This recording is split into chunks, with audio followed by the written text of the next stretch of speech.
네, 내가 주께 피하오니라는 제목으로 오늘 본문 말씀을 통해서 우리 하나님께서 오늘도 우리에게 큰 은혜 부어주시기를 소망합니다. 오늘 읽은 이 시편 7편의 표제어는 두 가지의 내용을 담고 있습니다. 먼저 이 표제어를 통해서 시편 기자가 어떤 마음을 지금 또 어떤 마음과 느낌으로 이 시편의 노래를 부르고 있는지를 우리가 이 표제어만 보고도 좀 살펴볼 수 있습니다. 자, 첫째는 표제어의 앞쪽에 이렇게 나오고 있죠. 다윗의 시가욘이라는 말을 하고 있는데요. 자, 이 시가욘이라는 말은 부르는 노래의 분위기를 지정하는 그런 음악과 관련된 용어입니다. 자, 이것은 노래를 하되, 그러니까 시를 낭송을 하는데 급격하고 또 이렇게 변화하는 리듬에 빠르고 강한 그런 느낌으로 노래한다라는 그런 뜻을 가지고 있습니다. 자, 그래서 이 다윗이 이 시편 7편의 노래를 부를 때 매우 격한 감정으로 강하고 빠르게 불렀다는 것을 우리가 추측해 볼 수 있습니다. 자, 그 다음으로 표제어의 뒤쪽에 등장하는 표현은 베냐민인 구시의 말에 따라 여호와께 드린 노래입니다. 자, 베냐민인 구시가 누구인지는 분명하지 않습니다. 그러나 이 사울왕, 이 다윗을 죽이려고 쫓아다녔던 이 사울왕, 그리고 이 사울왕에 이어서 이 다윗이 왕이 되었죠. 그래서 이 사울왕이 속했던 이 베냐민 지파 출신의 어떤 사람이었고, 또 이 사울왕이 다윗을 이제 죽이려고 했었던 것을 생각해 볼 때 이 베냐민인 구시라는 사람이 다윗을 대적하는 그런 무리 가운데 있던 사람이었다라고 우리가 추측해 볼 수 있습니다. 그렇다면 이 시편 7편의 노래의 성격과 또 이 담고 있을 그 내용이 어느 정도는 우리가 가늠이 됩니다. 평안하고 여유 있는 그런 상황이 아니라 이 시련으로 인한 괴로움으로 격해진 그런 감정을 표출하고 있는 노래라고 우리가 생각해 볼 수 있습니다. 자, 우리 1절과 2절 우리 다시 한번 함께 읽어보겠습니다. 1절과 2절입니다. 시작. 여호와 내 하나님이여, 내가 주께 피하오니 나를 쫓아오는 모든 자들에게서 나를 구원하여 내소서. 건져낼 자가 없으면 그들이 사자같이 나를 찢고 뜯을까 하나이다. 자, 역시 첫 구절에서부터 이 다윗의 격정적인 마음의 상태가 느껴집니다. 나를 쫓아오는 모든 자들이라고 이렇게 이야기하고 있는데, 여기서 이 다윗이 지금 이렇게 표현할 때 문자적으로 다윗을 죽이려고 추격해오는 어떤 원수들을 의미하기도 합니다. 그런데 뿐만 아니라 이제 비유적으로는 다윗의 이 명성과 또 사회적인 지위를 완전히 바닥으로 떨어뜨리려고 온갖 거짓을 지어내고 또 사람들의 마음을 현혹시켜서 이제 완전히 거짓말로 속여서 이 다윗을 고립시키는 그런 대적자들, 이 모든 그런 사람들까지도 다 의미한다라고 보겠습니다. 그런데 특별히 지금 이 시편 기자인 다윗의 마음을 더욱 답답하고 원통하게 하는 것은, 지금 가만히 내용을 보니까 다윗이 무고하게 자기가 이제 완전히 억울한 상황에 처해 있다라는 것이죠. 아주 너무 자기가 하지도 않은 일, 또 자기가 하지도 않은 말, 뭔가 굉장히 그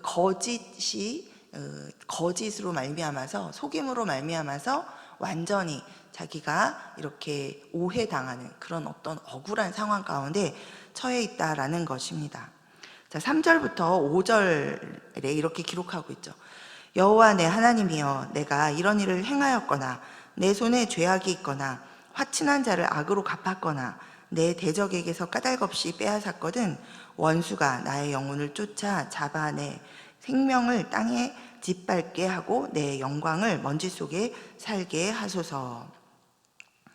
자, 억울함과 이 원통함 속에 부르짖는 다윗의 기도 속에서 오늘 이 아침에 우리 두 가지를 한번 함께 생각해 보면서 우리의 기도의 제목으로 좀 삼기를 원합니다. 자, 첫 번째는 하나님을 향한 이 전적인 신뢰입니다. 시편 기자는 지금 억울한 일을 당해서 하나님께 호소하고 있습니다. 사실 이 억울함에 울분을 터뜨리면서 원통한 상황을 스스로 해결하고자 나서서 싸울 수도 있습니다. 그러나 이 시편 기자는 그렇게 하지 않고 있습니다. 자기가 나서서 옳고 그름을 따지면서 심판의 자리에 서지 않습니다. 그러니까 하나님 앞에 그렇지 않다는 게 아니라 실제로 그 현장 상황 가운데 자기가 그걸 어떻게 해보려고 도저히 참을 수 없다. 가만히 있어봐. 내가 이것을 모두 소명하리라 하면서 이렇게 나가서 뭔가 자기가 해결을 하려고 하고 있지 않다라는 거죠. 예, 그러는 대신에 모든 이 상황을 바라보고 계시고 사람의 중심까지도 꿰뚫어 보시는 하나님께 지금 호소하고 있습니다. 오직 하나님만이 죄인들을 공정하게 판단하신다라는 것을 분명하게 알고 인정하고 그리고 이 모든 결과를 다 하나님께 맡기고 있습니다. 자, 11절 12절에서 이렇게 말하죠. 자, 11절 12절 함께 읽어보겠습니다. 시작. 하나님은 의로우신 재판장이시며 매일 분노하시는 하나님이시로다.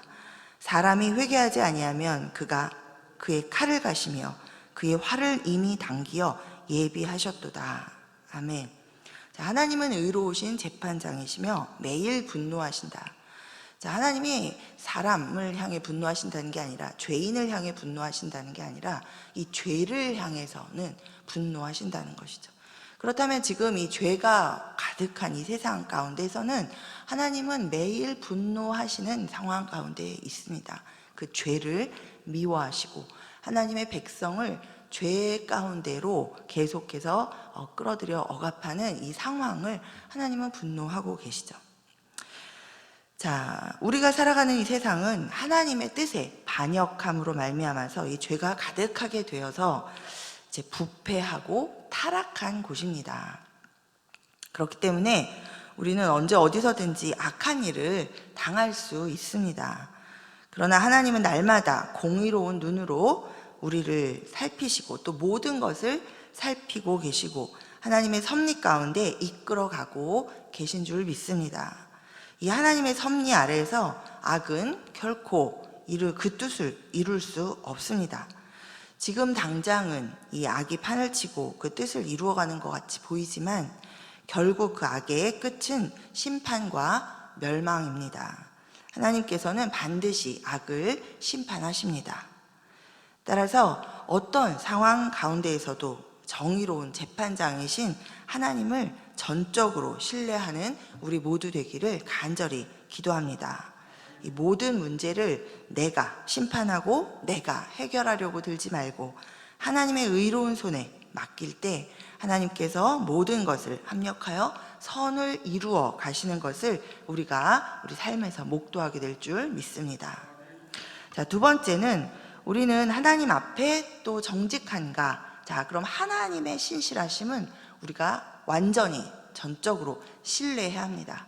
자, 그런데 또 그 하나님 앞에 서게 하셔서 우리가 하나님 앞에 서는 자로서 우리는 그럼 하나님 앞에 정직한가를 우리가 돌아봐야 한다라는 것입니다. 자, 예전에 제가 이 시편 기자처럼 억울함으로 원통해하는 그런 일이 있었습니다. 기가 막혀서 말문이 다 막히고 또 마음은 막 억울함으로 끓어오르고 또 그러니까 말은 못하겠고 뭐 이거 어떻게 해야 될지 모르니까 이제 온몸이 막 부들부들 떨리고 팔다리에 막 힘이 빠지는 느낌이었습니다. 어제도 제가 이제 성경 공부가 있어서 어제도 성경 공부를 하는데 그 성경 공부 가운데 이제 시편을 우리 한 110편 정도까지 읽고 있는데 거의 109편에 보면 다윗이 심하게 저주를 하나님 앞에 기도를 탄원을 하는데 막 그 자기 대적자를 향해서 너무 심한 저주의 말을 막 퍼버대면서 이제 이야기를 하면서 그 가운데 자기가 막 금식하고 그 다음에 뭐 뼈가 막 다 녹아내리는 것 같이 그렇고 또 막 수척해진다 막 이런 표현을 하는 것을 저희가 나눴습니다. 그런데 우리는 성경에서 이렇게 다윗이 금식하고 뭐 자기가 수척해지고 그렇다니까 그냥 자동적으로 다윗이 회개를 했구나 이렇게 생각을 하는데 또 물론 회개를 했을 수도 있지만 여러분, 이 금식하는 것을 금식 기도했다라고 써 있지 않거든요. 금식을 했다, 식음을 전폐했다는 거예요. 여러분, 열 받으면 여러분 막 분노가 차고 너무너무 화가 나면 밥맛이 없으시죠? 입맛이 떨어져서 밥을 못 먹습니다. 밥을 안 먹게 되죠. 네, 어쩌면 다윗이 그 앞에 막 저주를 막 퍼버대는 그런 자기 분노를 막 어찌할 줄 몰라서 그걸 하나님 앞에 막 토로할 때 자기의 상태가 밥도 못 먹고, 그래서 뼈가 후달릴 정도로 몸이 막 수척해져 가는, 분노에 휩싸여서 수척해 가는 그런 자기를 고백하고 있는 것일 수도 있습니다. 어찌됐든 네, 그런 상태로, 그러나 그것을 바깥에 자기가 표현하는 게 아니라 우리 이 하나님 앞에 나를 바라보시고 나를 받아주시는, 나를 사랑하시는 그 하나님 앞에 토로하고 있다라는 것이 이제 중요하죠. 뭐 저는 그 정도까지 뭐 하나님 앞에 토로도 할 수가 없고, 그냥 토로를 조그맣게 하면서 너무 이렇게 힘이 다 빠지니까 그냥 이렇게 저 본당 뒤에 앉아가지고 이 앞에 십자가를 이제 멍하니 이렇게 바라보고 있었습니다.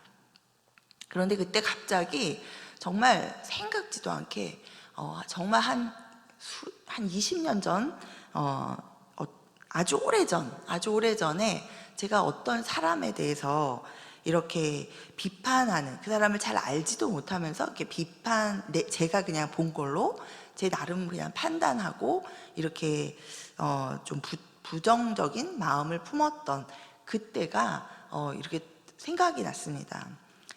정말로 그 심각하게 그런 것도 아니고, 그 사람한테 제가 말을 뭘 이렇게 무례하게 한 것도 아니고, 또 제 마음에 어떤 그런 마음을 표현한 일도 없고, 그냥 저 혼자 그냥 그런 생각을 하고 지나갔었던 일이라 한 20년이 지나도록 한 번도 그 생각을 해본 일이 없는데, 왜냐하면 뭐 관계가 틀어지거나 이런 일도 없었으니까 전혀. 근데 그때 그 마음에 제 마음이 어떤 생각을 했었는지가 분명하게 떠올라 생각이 나는 거예요. 자, 그러면서 그 순간에 하나님께서 제게 너도 어떤 사람에 대해서 잘 알지도 못하면서 그렇게 판단하는 마음을 품었던 적이 있지 않니? 그 사람이 그거를 만약에 알았다라면 굉장히 억울했을 거다. 너도 누군가를 억울하고 원통하게 만드는 마음을 품었었다. 이렇게 저에게 알려주셨습니다. 자, 우리도 억울한 일을 당하지만, 네, 우리 역시도 다른 사람들을 억울하게 하는 어떤 그런 상처를 입히는 그런 말을 하기도 하고 행동을 하기도 합니다. 심지어 말과 행동으로 하지 않았더라도 우리 예수님께서 말씀하셨죠. 우리 마음에 음란한 마음을 품은 것 자체가, 음욕을 품은 것 자체가 음란의 죄를 지었다라고 말씀하십니다. 하나님은 우리의 마음도 아시고, 왜냐하면 우리의 마음이 우리의 말과 행동을 결정하기 때문에, 우리가 마음은 깨끗하게 품었는데 내 행동은 안 그렇고, 또 내가 마음은 깨끗하지 않고 그런데 내 행동과 말이 깨끗할 수가 없는 것이죠. 그래서 하나님은 우리가 선하고 온전하게 하나님을 따라 행하며 살 수 있도록 하기 위해서 우리의 마음을 단돌이 하도록, 우리의 마음을 우리가 바꾸고 다스리도록 늘 말씀해 주십니다. 자, 그래서 우리도 사실 그렇게 하는 일들이 많이 있다라는 것이죠. 자, 그렇기 때문에 우리가 다른 사람에게 내려질 어떤 하나님의 의의 심판을 기대하기에 앞서서 우리 자신은 하나님 앞에 정직한가, 또 정직하게 우리의 모습은 어떠한가, 그런 것들을 늘 돌아보고 회개하는 그런 겸손함이 있어야 합니다. 자, 오늘 본문 8절부터 12절까지 함께 다시 한번 보겠습니다. 8절부터 12절까지입니다. 우리 함께 읽어보겠습니다. 시작. 여호와께서 만민에게 심판을 행하시오니 여호와여, 나의 의와 나의 성실함을 따라 나를 심판하소서. 악인의 악을 끊고 의인을 세우소서. 의로우신 하나님이 사람의 마음과 양심을 감찰하시나이다. 나의 방패는 마음이 정직한 자를 구원하시는 하나님께 있도다. 하나님은 의로우신 재판장이시며 매일 분노하시는 하나님이시로다.